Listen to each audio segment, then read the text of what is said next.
is it likely that people are really going to want to touch anything controversial right before an election? Right. Probably that's about not. the time we're supposed to get some decisions from the Supreme Court also, too, Only on King those and Kalanick. that play the issue politically, like shooting. Yeah. Right. I mean, look at, when you've got the bully pulpit of the Attorney General, you've got a very loud megaphone to work from. But that just means that your opposition has to be that much more well organized and loud. And then, of course, you got to worry about what might happen in lame duck. Yes. But that's the strategy. You've got to take it incrementally. You've got to have a strategy for the next 2 months. Then you've got to have a strategy for the fall before the election, and then you've got to have a strategy for lame duck, and it's going to change based on what happens at each juncture.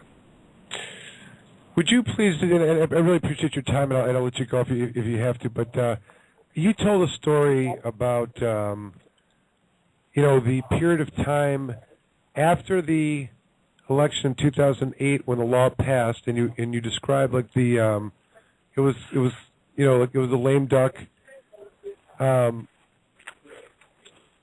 for the Republicans at that time, and the referendum or the initiative went to the, it went to the bill writing or the actual writing of the, and then it was voted upon, right?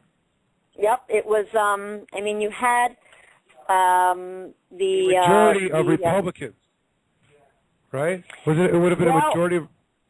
At that time in 2008, the Democrats had the House. They had control of the House, and I can't remember what the majority was. It wasn't. It was about. I think they had. It was like maybe like 58, 52, maybe. But the Democrats had the House. The Republicans had the Senate, and Governor Granholm was governor. So the Democrats had two of the three chambers. So in 2008, the ballot initiative passed overwhelmingly in November, and the legislation was introduced, passed, and signed into law in lame duck. And that's I won't say it's unheard of, but typically speaking, the legislative process is generally very slow. Like for example, on stem cell, we advocated for language that wouldn't require legislation, for fear that it wouldn't be handled properly. So when we actually were constructing the language for the stem cell ballot initiative, it was with the idea that we didn't want legislative enactment. And we didn't. And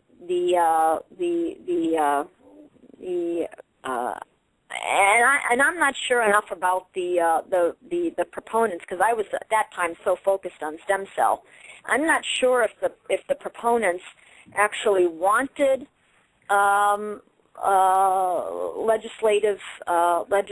legislation post ballot initiative. I suspect that they did, but I don't know. But what I can tell you is that the legislation was drafted and voted on in basically less than a month. If you look at the journal, which is incredibly fast and doesn't allow for a lot of thoughtful debate. And I don't know if that was intentional or not. I really don't. But it was still voted upon. We don't know what the count was, like if you had a full, how many people were in session, because it was... it passed. Oh, no, it was... You're talking about the House vote on the statute? I took a look at that. It was. I think it passed almost unanimously. Right. Meaning in the House. That's my point. That everyone, that an entire legislature saw it at the time, passed it, making certain that it conformed with the ballot language, Yep. and didn't look to change it. So any criticism afterwards of its vagueness or uncertainty of what its intentions were, very hollow. Yeah, I mean that's where we are right now, and it's a.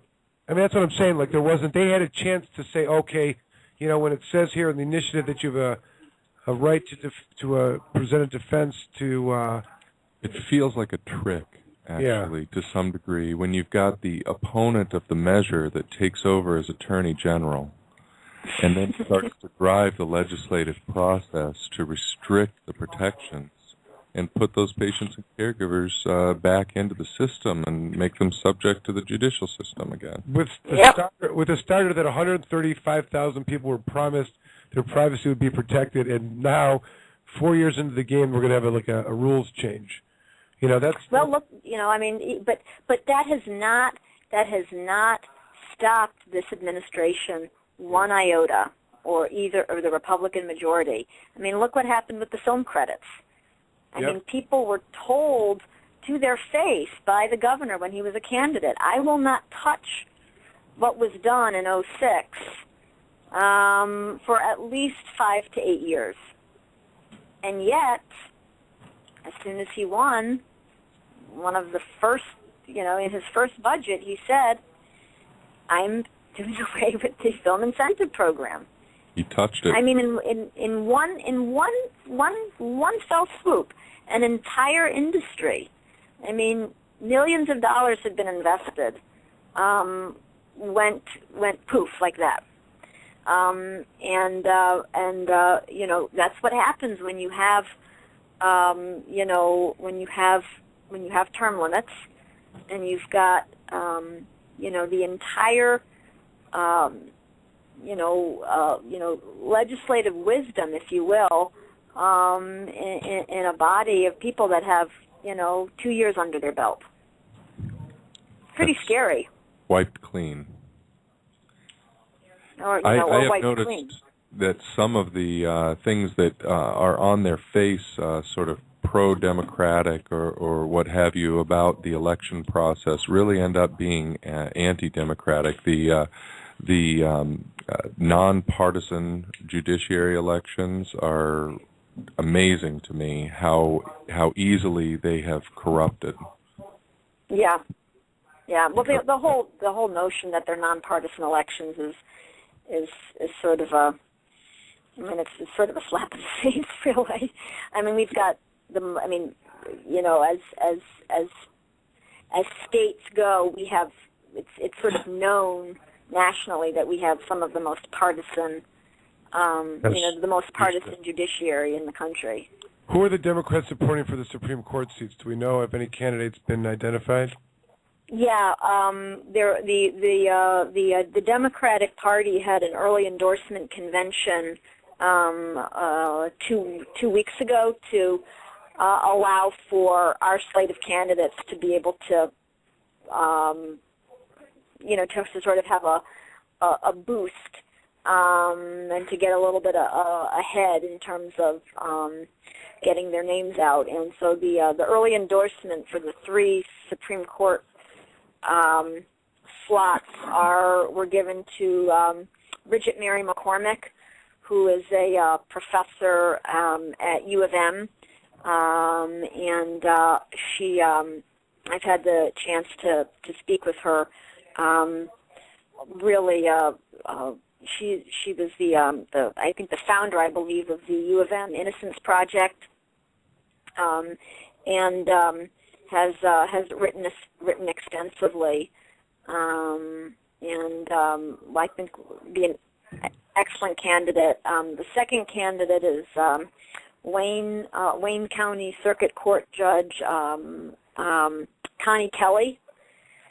And then the third candidate is Southfield District Court Judge Sheila Johnson. Right. I know her. I used to practice with her in Wayne County Recorder's Court. She's a great lawyer, great judge, too.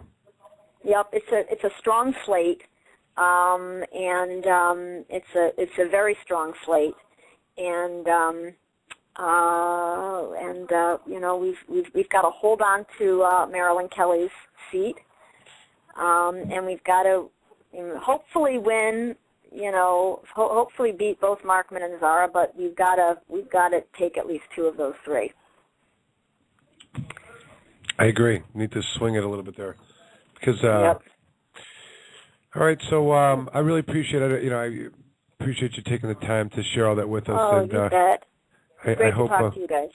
Thank you. You know, and again, just we'll keep writing the letters, and you know, anything we can do to help sway the tide this way. But really, thank you very much, Representative, and talk to you soon. Thank you very much. Sounds good. Bye-bye. What a fantastic guest. Okay. I think we should take a quick break, and we can regroup and then come back and wrap it up. Of course, you're listening to Planet Green Tree. The call number is 1-347-326-9626. We have about 21 minutes left, and we're going to take a quick break. We'll be right back.